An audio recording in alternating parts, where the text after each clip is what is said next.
Human rights activists say countless women and girls who were living in internally displaced persons camps in northeast Nigeria have been lured to other countries under false pretenses for sex work and slave labor.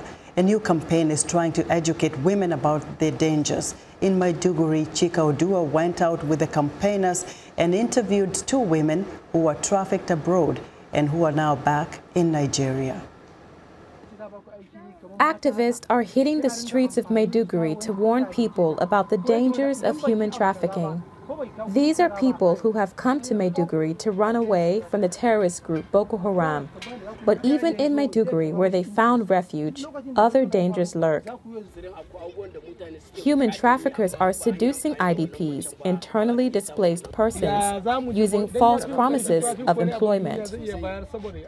So later on, when they carry them out, then later they will not even give them the job. Then they will start selling them like slaves. And we have some victims. After we starting this campaign, we got some victims that they have occurred they face these challenges.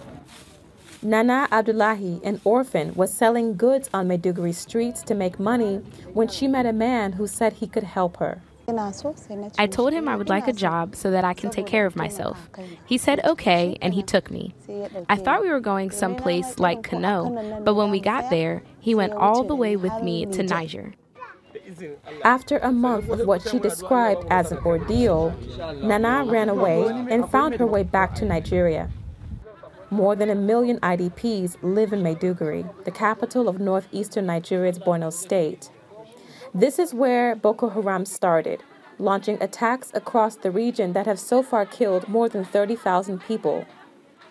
There are about a dozen IDP camps in the city, and the government says they are frequent targets for traffickers. People are coming there in the evening for recruiting, I can say, taking young girls, going away with them. Members of Nigeria's anti-trafficking agency distribute pamphlets to warn of the dangers. But some say their choices in Maiduguri are limited. Mariam Haruna was smuggled into Saudi Arabia, where she worked illegally as a domestic helper.